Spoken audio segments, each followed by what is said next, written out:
When most people hear the name Joseph Stalin, they think about his obsession with ultimate power and his relentless quest to conquer all those who dared stand against his authority.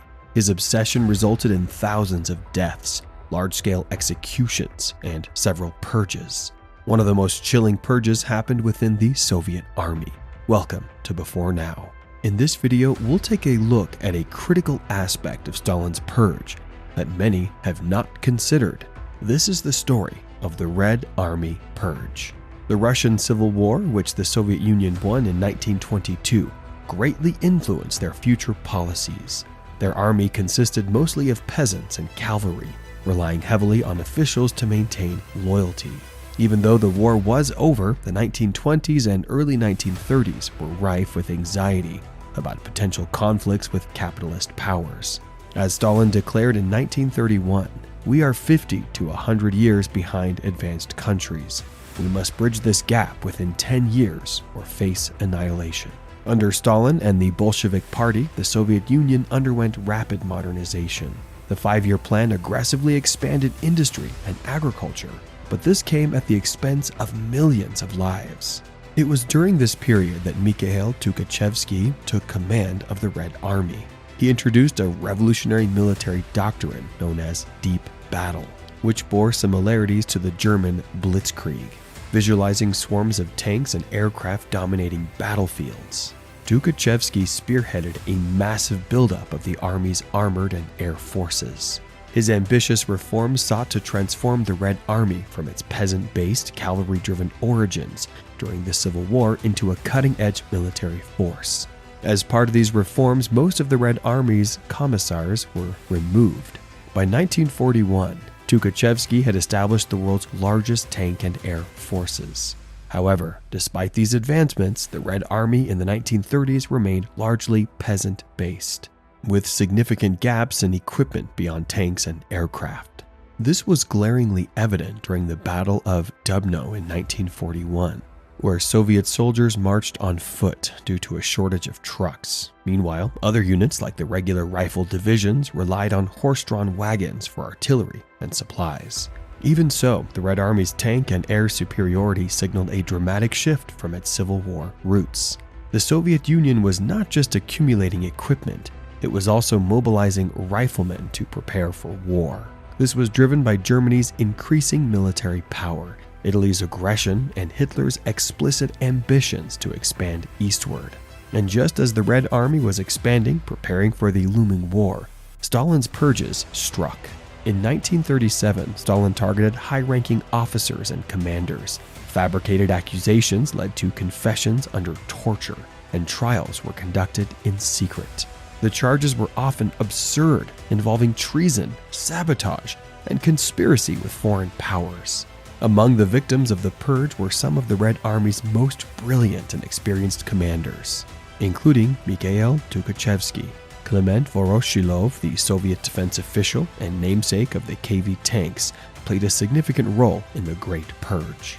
Voroshilov harbored a personal vendetta against Tukhachevsky, whose support for tank warfare clashed with Voroshilov's cavalry preferences.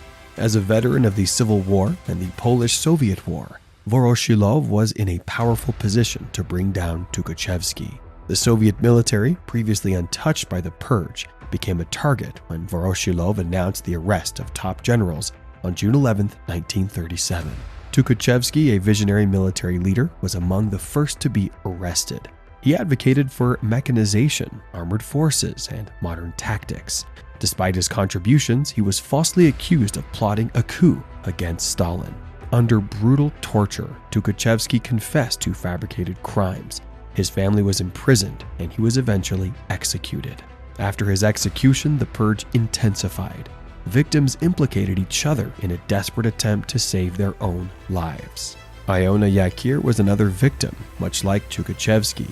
Yakir, a highly respected commander who had fought in the Russian Civil War and suppressed uprisings against the Bolsheviks, was arrested in 1937 and executed after a secret trial. 2 of the 5 Soviet marshals were executed. Unsurprisingly, Voroshilov, who had orchestrated the charges against Tukhachevsky, survived the purge.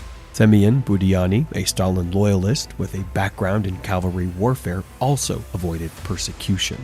In a terrifying show of power, Stalin, Voroshilov, and Nikolai Yezhov convened a conference where soldiers were coerced into denouncing alleged conspirators.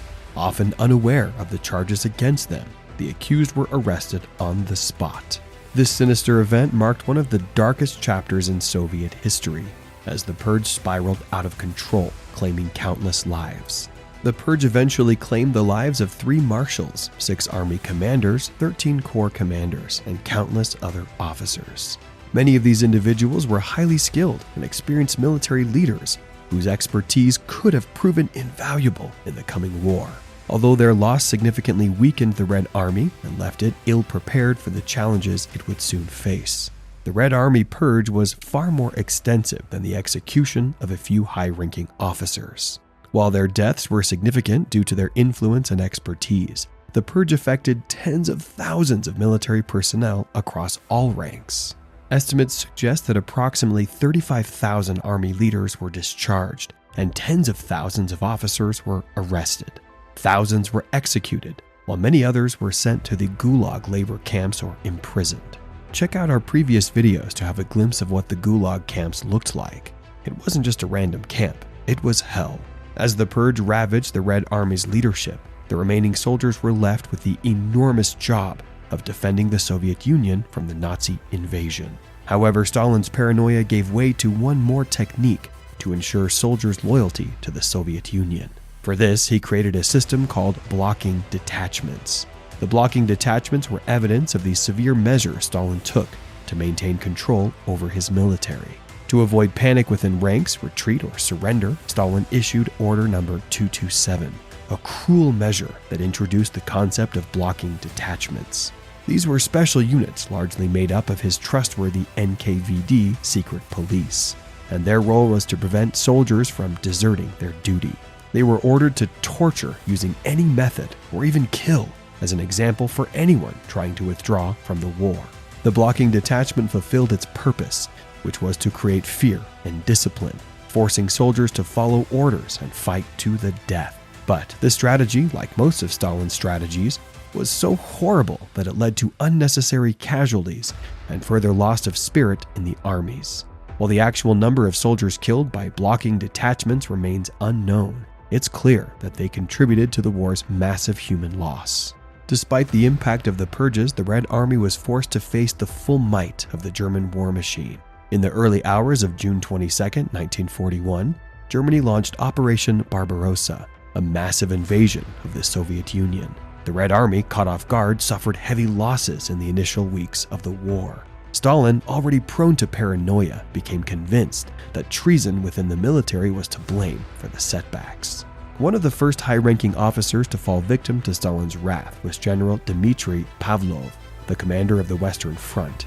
Pavlov was arrested on June 30, 1941, and charged with treason, cowardice, and criminal negligence. A kangaroo court-martial was hastily convened, and Pavlov was found guilty. He was executed by firing squad on July 22, 1941. Pavlov's execution marked the beginning of a wider purge within the Red Army. Over the next few months, hundreds of officers were arrested, tortured, and executed on trumped-up charges. The purge created a climate of fear and mistrust within the military, making it even more difficult for the Red Army to mount an effective defense against the German invasion. The early stages of Operation Barbarossa exposed the weakness in the Soviet army, all thanks to Stalin's paranoia. Experienced commanders were either already dead or in prison. They were then replaced by less qualified but loyal officers, struggling to adapt to the fast-paced German blitzkrieg tactics. The defeats were massive. Cities under the sovereignty of the Soviets fell. Millions of soldiers were captured or slaughtered, and large territories were conquered by the Nazis. However, the Soviet soldiers were not to be trifled with. Driven by patriotism and a desire to defend their homeland, they began to rally. Under the command of Georgy Zhukov and Konstantin Rokossovsky, the Red Army became stabilized. The turning point for the Soviet army was at the Battle of Stalingrad. It was a long and hard fight, but they fought viciously and won. The Red Army's victory there marked a significant turning point, demonstrating the tough and brave nature of the Soviet soldiers. After that, the Soviet army ventured into the offensive path, with pivotal battles such as the Battle of Kursk and the liberation of Eastern Europe, which eventually led to the defeat of Nazi Germany. However, the damages caused by Stalin's purges continued to haunt the Red Army.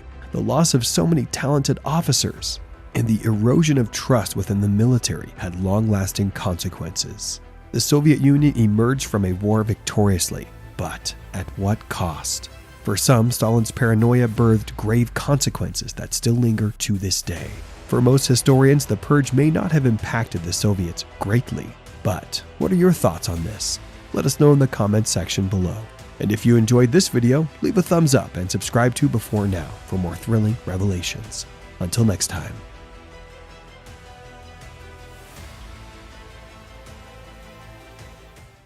In 1941, the Soviet Union faced a massive invasion by Nazi Germany, known as Operation Barbarossa. With 2.9 million men, 10,000 to 15,000 tanks, and 8,000 aircraft in its western military districts. The Soviet Union seemed prepared for battle and even won. But here's the twist: their greatest enemy wasn't just the Nazis, it was themselves. Welcome to Before Now. Today we uncover the brutal executions by the Soviet secret police during World War II, revealing a regime where betrayal meant death and fear controlled all. Hitler's invasion of the Soviet Union, known as Operation Barbarossa, began with significant success, capturing large Soviet territories. This was a shocking turn of events, considering the Nazis and Soviets had previously agreed to divide Poland and maintain a 10-year peace treaty through the Molotov-Ribbentrop Pact. Nonetheless, Hitler's focus shifted towards expanding the German Empire eastward after conquering France. With the Soviet Union in his crosshairs, Hitler aimed to eradicate communism and what he deemed as Bolshevik barbarism, viewing it as a primitive and threatening ideology. To achieve this goal, he believed an invasion of the Soviet Union was necessary. An immense offensive was launched, employing over 3 million German and Axis soldiers along an extensive 1,800-mile front, utilizing nearly 80% of the Wehrmacht. Stalin was unprepared for the attack, having misjudged Hitler's true intentions. The ensuing conflict between the Soviet Red Army and the German Wehrmacht resulted in some of the most brutal and bloody battles of World War II. However, the Soviet Union's war effort was further compromised by suspected spies infiltrating Stalin's government, providing crucial information to the enemy, causing harm to their own army. Stalin's iron-fisted reign and purges, particularly the 1941 purge of the Red Army, weakened the Soviet military rather than strengthening it. Prior to the war in 1939, Stalin's reign was characterized by widespread terror and brutal repression, culminating in a series of purges between 1936 and 1938, known as the Great Terror. These purges targeted various groups within the Soviet Union, including peasants, ethnic minorities, Communist Party government officials, and the Red Army. The primary objective of this systemic oppression was to eradicate any dissenting voices within the Communist Party, particularly those who questioned Stalin's authority and power. Even some of Stalin's closest allies were not spared, with the NKVD, the Soviet secret police, orchestrating and carrying out numerous executions. One such example was Andrei Vlasov, a decorated Soviet general who defected to the Nazis and formed the Russian Liberation Army to fight against his former comrades. Captured and put on trial, Vlasov was sentenced to death under Beria's watchful eye. In 1946, Vlasov and 11 top officers were hanged in Moscow's Lefortovo prison, their bodies buried in unmarked graves. During the war, it's estimated that Stalin's regime was responsible for the deaths of between 950,000 to over 1.1 million people. The purges extended to the Gulag system, where countless individuals perished under inhumane conditions. The Red Army and the military were specifically targeted in the Great Purge, resulting in the removal and execution of 3 out of the 5 marshals of the Soviet Union. 13 out of the 15 army commanders, and 8 out of the 9 admirals. The Navy was particularly devastated, and the leadership of the Red Army was left in disarray, with 154 out of 186 divisions affected. All of the Army's commissars were also deprived of skeet, tortured, mutilated, and then killed. While initial estimates suggested that Stalin had executed nearly half of his officers, modern consensus indicates that the figure is closer to 7%. Many soldiers were not only removed from their military positions, but also expelled from the Communist Party, leaving them stripped of their livelihoods. As a consequence of the purges, the Red Army was significantly weakened, as Stalin prioritized loyalty over military prowess. This ensured that his power over the Red Army remained absolute, and any potential dissent was swiftly eradicated. Many within the Red Army were terrified of a knock on the door in the middle of the night, fearing they would be executed. Many even took their own lives out of fear. Over a third of the officers expelled and discharged from the Army did successfully appeal their sentences and were reinstated into the Red Army, but the damage had already been done. Their leadership was crippled, as many of the most talented officials and generals inside of the army had been killed or were forced out, leaving the army weaker than it should have been. Stalin wanted to always call the shots without being disobeyed. Among the powerful figures in the Soviet Union, one man stood out for his brutal and barbaric nature: Lavrentiy Beria. As the chief of the NKVD, the Soviet secret police, Beria was responsible for orchestrating widespread purges, including the notorious Katyn massacre, in which 22,000 Polish officers were killed during World War II, following the Soviet Union's invasion of Poland. His cold-blooded and sadistic tendencies contributed to the deaths of thousands, and he even oversaw the Gulag system while simultaneously leading the team developing atomic bombs. Under Beria's command, the NKVD carried out a series of purges targeting the Red Army, which were particularly devastating during Operation Barbarossa and the ongoing World War II. The Red Army had a history of struggles dating back to World War I, when it experienced substantial losses and issues with discipline, alcoholism, and shortages of essential supplies and equipment. These problems persisted during World War II, compounded by poor training and the repercussions of the Great Purge. In the aftermath of the purge, inexperienced and untrained officers were rapidly promoted to positions of power, leaving the Red Army in a precarious state. Despite tripling the size from 1.3 million soldiers in 1937 to 4.5 million in 1941, the Army's overall quality and effectiveness were significantly diminished. Consequently, when Operation Barbarossa was launched, the Soviet Union suffered substantial losses due to the Red Army's weakened and disorganized condition. Prior to the widespread purge that weakened the Red Army, Lavrentiy Beria had already set his sights on critical industries that supported the military. Beginning in October 1940, Beria initiated a new wave of terror aimed at the People's Commissariat of Ammunition, the People's Aviation Industry, and the People's Commissariat of Armaments. These industries were vital to the Soviet war effort, supplying weapons, ammunition, and other essential resources to the army. Beria's ruthless campaign spared no one, including high-ranking officials such as his predecessor Nikolai Yezhov, who was executed by firing squad. Utilizing brutal torture methods during interrogations, Beria forced confessions of treason against Stalin from these individuals. Furthermore, the NKVD employed a tactic of coercing the accused to incriminate others, leading to a cascade of arrests and executions on charges of sabotage, spying, and anti-Soviet activities.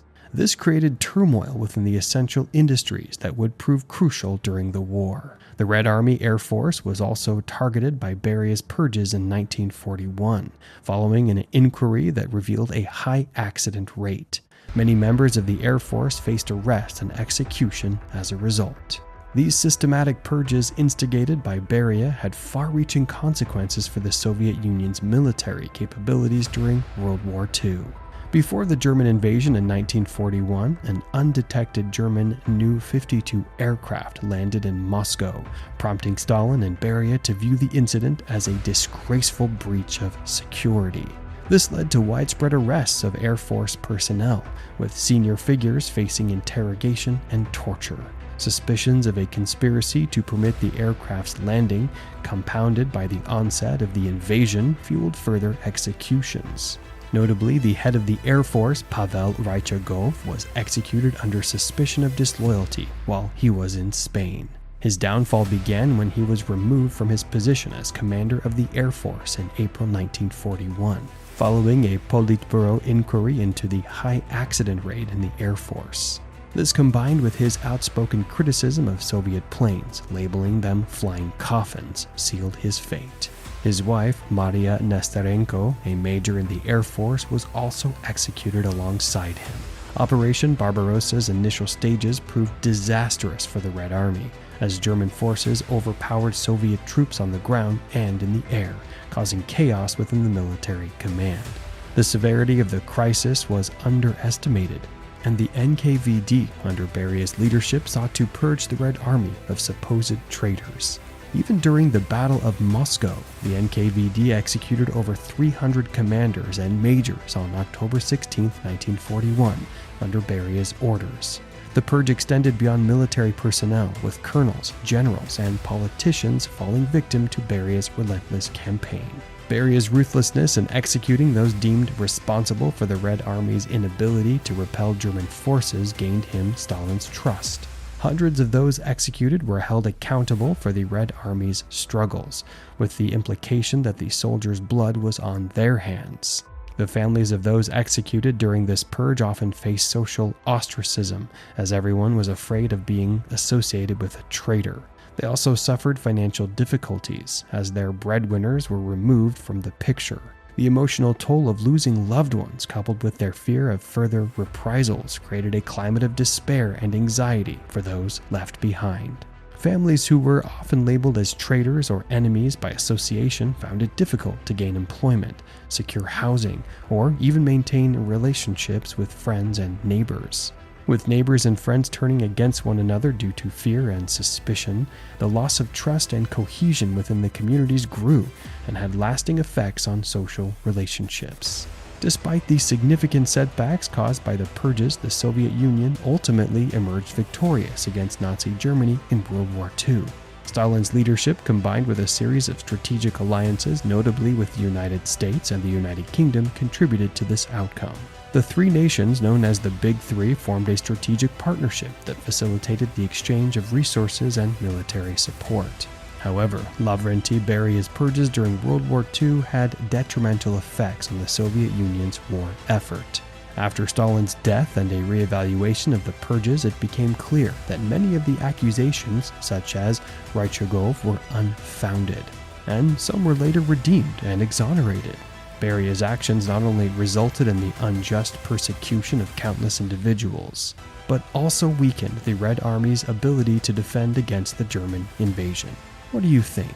Want to learn more about the dark side of history? Like this video, subscribe to the Before Now channel for more interesting content, and don't forget to hit the notification bell to stay updated on our latest videos. See you next time. In modern warfare, soldiers are trained to prioritize their safety and well-being. However, during World War II, the Soviet Union employed a different tactic. Welcome to Before Now, where we explore the untold stories of history's darkest corners. Today, we examine the ruthless treatment of Soviet penal battalions. But before we continue, what were the Soviet penal battalions all about? The penal battalions, also known as Strafbats, or punishment units, were military units composed of rogue soldiers and officers. Every single one of them had been convicted of military crimes ranging from murder, desertion, cowardice, insubordination, to even political crimes.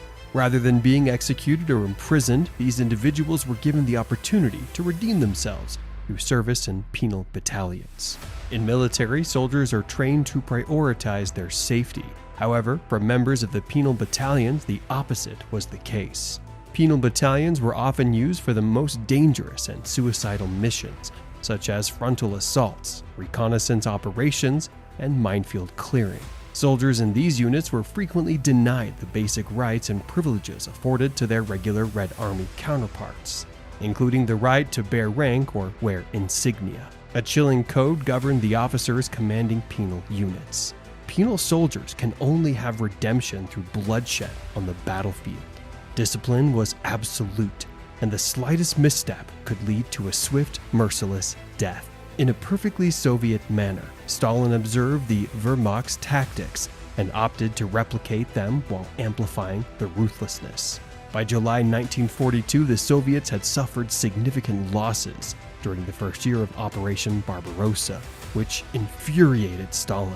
As a result, he issued Order 227, famously dubbed "Not One Step Back." This order granted Soviet officers the authority to execute any soldier who retreated without authorization. Stalin also borrowed from the Wehrmacht's utilization of penal legions, introducing similar units into the Red Army. However, life within a Soviet penal legion bore no resemblance to its Wehrmacht counterpart. Soviet penal troops were regarded as cowards who had forsaken the motherland during its hour of need, a transgression so terrible it could only be redeemed through blood. Usually, a soldier's tenure in a penal legion ended in one of two ways: sustaining severe injuries in combat that rendered them incapacitated, or displaying such extraordinary heroism that they warranted a medal. Although soldiers could theoretically leave a penal legion upon completing their sentence, often 3 months or less, this was rarely the case. One notable example of the harsh realities of Soviet penal units was the first independent penal company of the 57th Army. Between August 1942 and September 1945, 3,348 soldiers passed through its ranks, with devastating consequences. 25% were killed or missing, 58% were wounded, 14% were pardoned for exceptional bravery, and merely 3% were released after serving their sentences. Officers were frequently convicted of cowardice for issuing retreat orders. However, their troops were often absolved of blame, as they were merely following commands. These officers were subsequently stripped of their ranks and assigned to penal battalions, while enlisted soldiers found guilty of cowardice were placed in penal companies. Contrary to the notion that penal units were merely disposable forces recklessly thrust into the front lines, they were in fact elite shock troops. The Red Army officers, despite their demotion, possessed considerable experience and maintained the ability to collaborate effectively with other units. With their ranks, pay, and privileges revoked, these officers had the most to gain from reinstatement to their original units. When hundreds of men sharing a desperate desire for redemption were united, the result was a formidable stormtrooper force. Given that their only paths to redemption were either receiving the prestigious Order of Lenin or being carried off the battlefield on a stretcher, these soldiers fought with unparalleled ferocity. Despite their elite status, attrition rates in Soviet penal units exceeded those of all other Soviet infantry units. The highest rates were observed in penal company units, composed solely of convicted soldiers rather than officers. Due to their lower combat morale, discipline within these companies was significantly harsher than in penal battalions.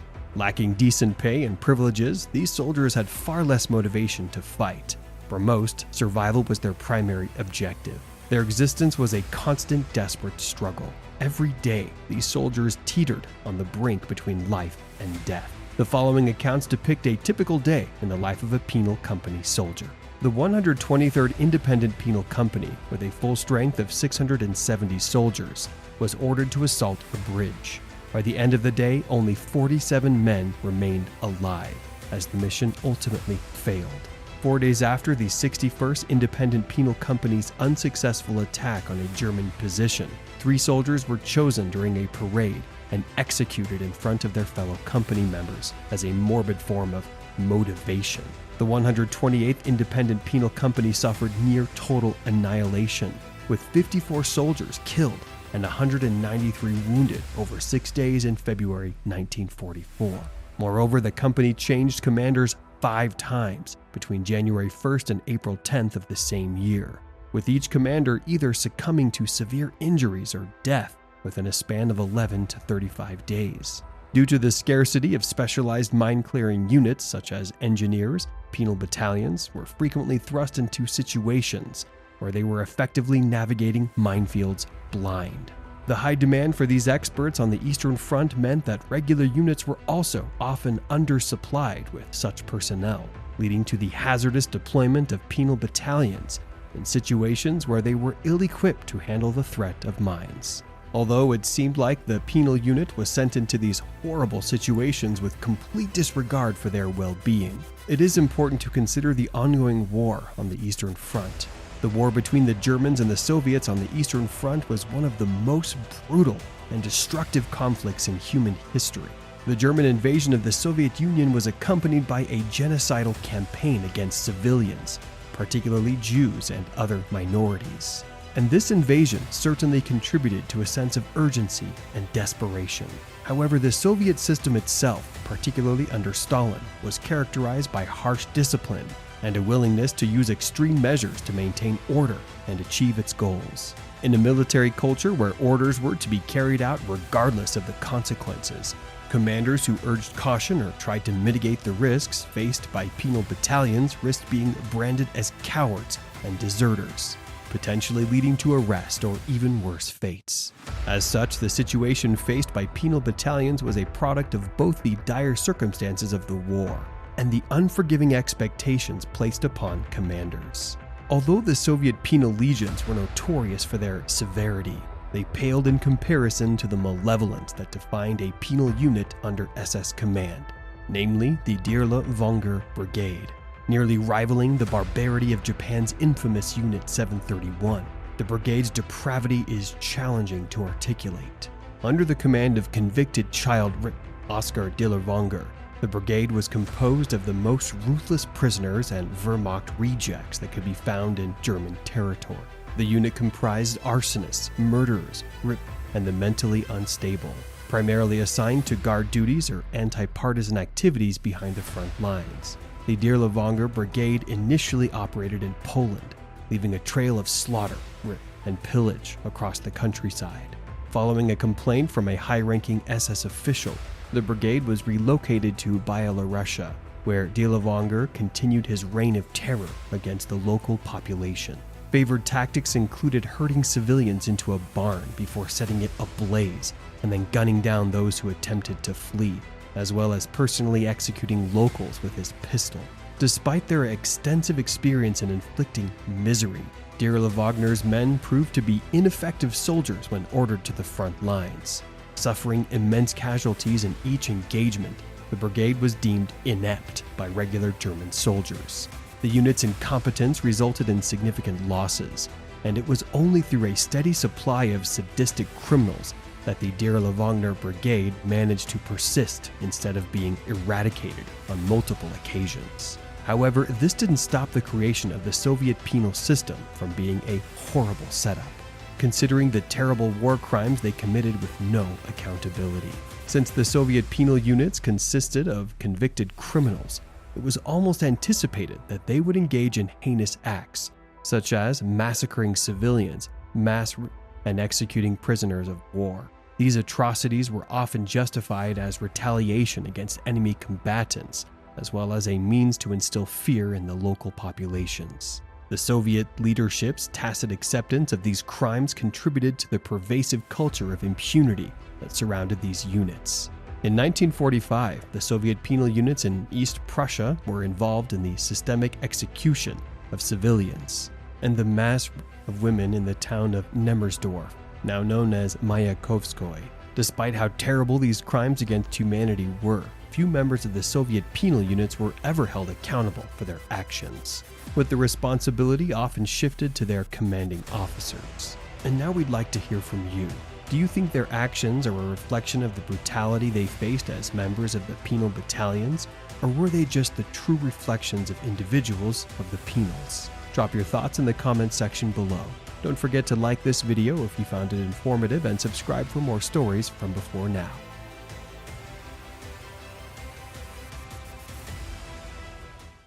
The Second World War ravaged continents, but for Soviet prisoners of war, or POWs, torment did not cease with liberation.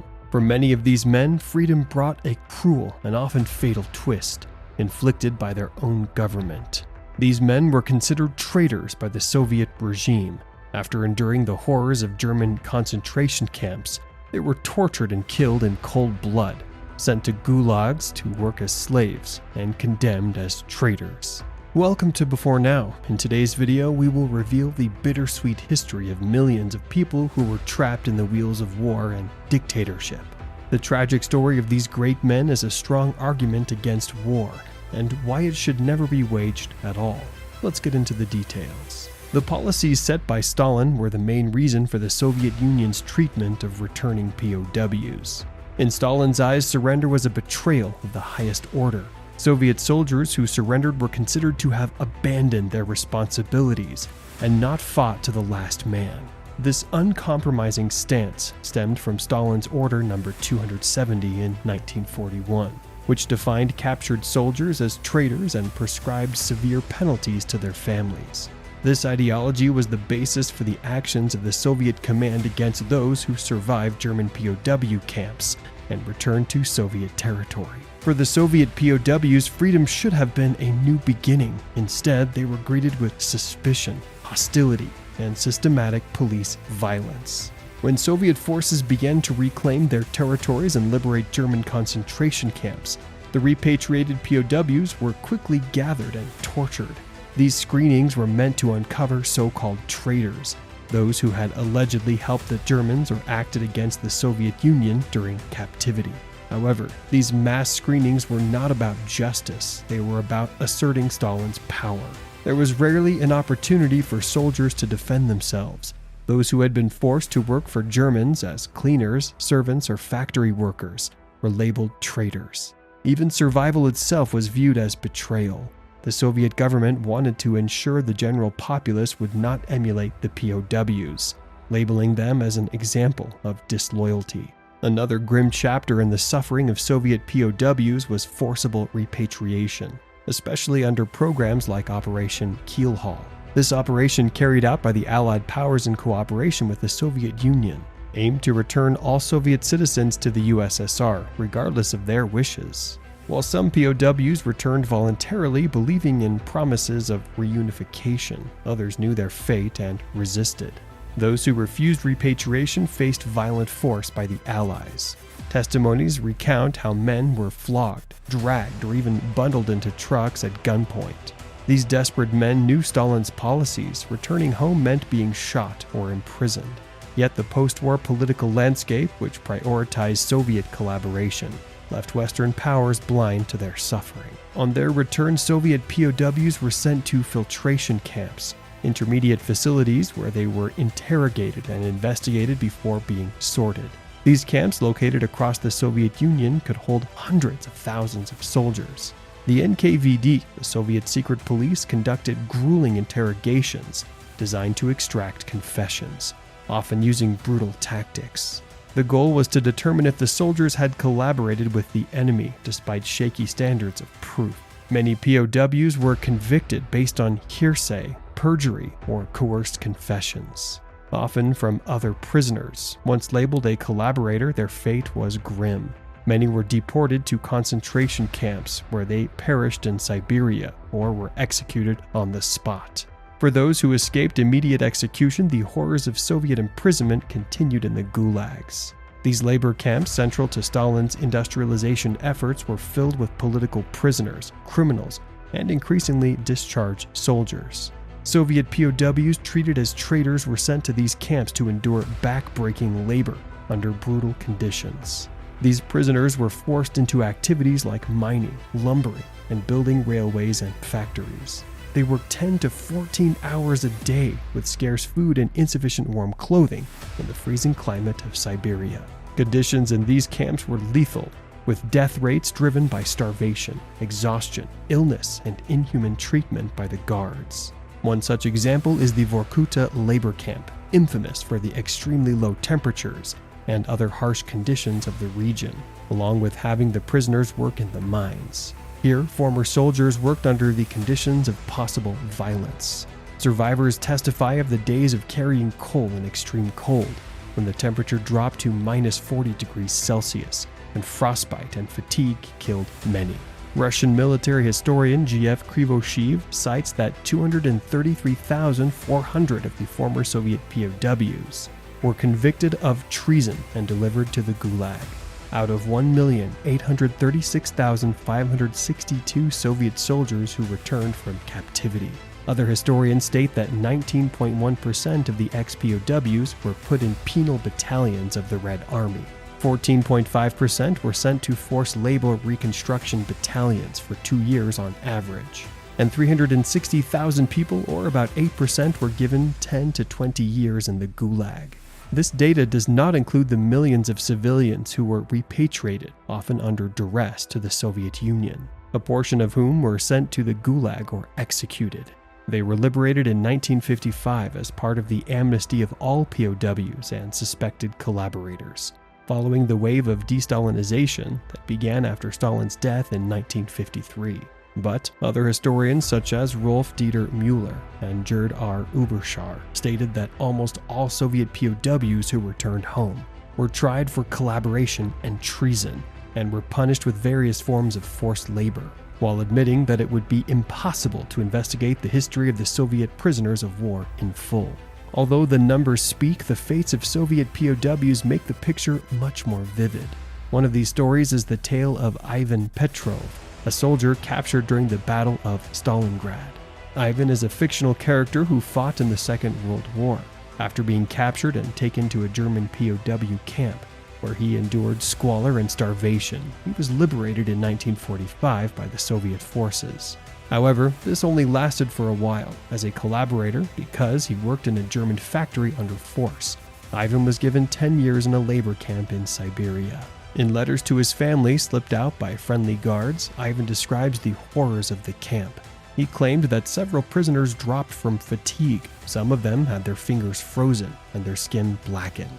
Sadly, Ivan's story had a tragic ending. He died from pneumonia in 1947, and his wife and 2 children were never informed of his death. Another touching story was told by Stanislav Butte. He presented the story of his wife's grandfather, who was born in 1922 and taken to the Red Army at the age of 19 in the summer of 1941. He fought the Germans until February 1942, when his group was cut off and wiped out near Rajev. He was among the few who survived and was taken as a POW, remaining so in World War II until being transferred to a camp in Norway. When the Allies liberated Norway, the Soviets were given POWs, and Stanislav spoke of how his wife's grandfather was finally permitted to go home. Stanislav narrates how the men returned home and got a wife, but their marriage was short-lived. His wife was pregnant in 1947 when he was called by the NKVD for a checkup and never came back. Stanislav revealed that his wife's grandmother was later summoned and informed of his trial verdict, a 10-year imprisonment in a Siberian gulag for treason. She was presented with a grim choice: to go with her husband to the camp as the wife of an enemy of the people, or to reject him. Stanislav said the man was sent to a labor camp for 7 years, spending the rest of his time in exile. He was freed after Stalin's death, but never met his wife again. Beyond the forced labor, the Soviet regime tried to re-educate its POWs, turning them into faithful communists. In addition to propaganda sessions, prisoners were given mandatory classes and read pro-Soviet literature, enduring constant ideological indoctrination. The aim was to eliminate any traces of fascist influence and instill a spirit of loyalty to Stalin and the Soviet Union. Despite some prisoners pretending to be happy to receive better treatment, the indoctrination process failed. Most POWs regarded the re-education programs as insincere and refused to embrace the state's ideology. For others, the lure of lighter work or more food was enough to pretend to go along with the program. The ordeal of the Soviet POWs did not end in the camps, but also profoundly affected their families at home. During the Stalin regime, families of captured soldiers were ostracized and considered traitors to their country. They became victims of discrimination, social exclusion, and sometimes even imprisonment. Women and children could not go to school or work, all because they were the wives and children of shameful, undeserving men. Only in the 1950s and 1960s, after Stalin's death and the partial de-Stalinization of the Soviet Union, were some of the former POWs officially and posthumously rehabilitated. From the late 1950s, Khrushchev's government started to realize the wrongs of the Stalinist period, including those towards the soldiers. Some of the POWs were posthumously cleared, and the families were finally acknowledged for their ordeal. However, the ugliness of this period is still reflected in the physical and psychological scars left behind. To this day, debates over this dark period of Soviet history stir people's thoughts and feelings about personal and national loyalty and the price of obedience to the authorities. The experience of Soviet POWs after the Second World War is a sad and unfair one. Their suffering and the suffering of their families should be a constant reminder of the dangers of unfettered power. Do you know any stories of POWs who suffered similar fates? Let us know in the comments. And don't forget to like and subscribe to the channel for more videos from us. See you next time.